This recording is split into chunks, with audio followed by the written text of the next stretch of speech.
Ngjarja e që tronditi themelet e drejtësisë shqiptare ka rikthyer në sallën e gjykatës së Tiranës Xhaxhain dhe nipin Elvis e Gjon Shkambi, të akuzuar për ekzekutimin e gjyqtarit Astrid Kalaja dhe plagosjen e dy personave të tjerë. Ata kërkuan falje publike përmes një dëshmie të gjatë në seancën e masës së sigurisë. U kërkoi falje familjarëve të gjyqtarit Kalaja. Ngjarja erdhi si pasojë një tronditje të thellë psiqike pas viteve të tëra të padrejtësive për pronën tonë në Shkodër, deklaroi në sallë 30 vjeçari Elvis Shkambi, i cili pranoi se arma me cilën kreu krimin ishte pa leje. Gjatë seancës, gjyqtarja Marinila Osmani pranoi kërkesën e prokurorisë së Tiranës për arrest në burg ndaj të dyve. Elvis Shkambi përballet me 3 akuza të rënda: vrasje të funksionarëve publik, vrasje në rrethana cilësuese dhe armbajtje pa leje, ndërsa xhaxhai i tij, Gjon Shkambi, akuzohet për nxitje të vrasjes në tentativë ndaj palës kundërshtare, Rakib Dervis Kurtaj, që mbetën të plagosur gjatë përplasjes brenda sallës. Avokati i tyre, Gujti Mibra, pranoi se akti është i pajustifikueshëm, por e lidhi ngjarjen me dështimin e sistemit gjyqësor.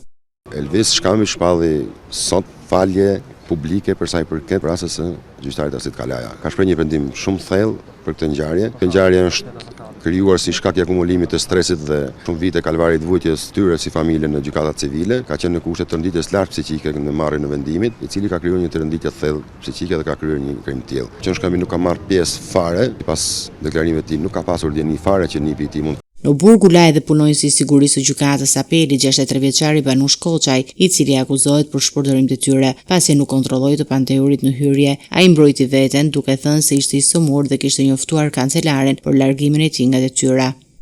Në dijenin tim është person që vuan nga smundja e diabetit dhe siç e kishte lajmëruar me sa deklaroi në seancë, deklaroi që kishte lajmëruar kancelaren e gjykatës që unë nuk ndihem mirë dhe kancelara e gjykatës i kishte thënë që një mund të lëvizni, por nuk është zëvendësuar në shërbimin e tij. Pra, smundja që ka Banush Koçaj është smundja e sheqerit, e cila për hir të vërtetës ata që pak e din, por ul çikushmërinë në typ në momentet veçanta kur rritet pjesa e sheqerit. Guria e Tiranës ka dyshime të forta se ngjarja mund të ketë qenë planifikuar. Hetuesit po analizojnë bisedat telefonike dhe komunikimet me xhaxhait dhe nipit për të zbuluar nëse vrasja e gjyqtarit dhe plagosja e palës kundërshtare ishin të paraprogatitura. Gjatë seancës, prania e forcave të shumta të policisë brenda dhe jashtë godinës ishte e dukshme për të shmangur çdo incident të mundshëm. Ngjarja ka hapur një debat i ri mbi sigurinë e ambienteve të drejtësisë dhe efikasitetin e masave të kontrollit në gjykatat shqiptare.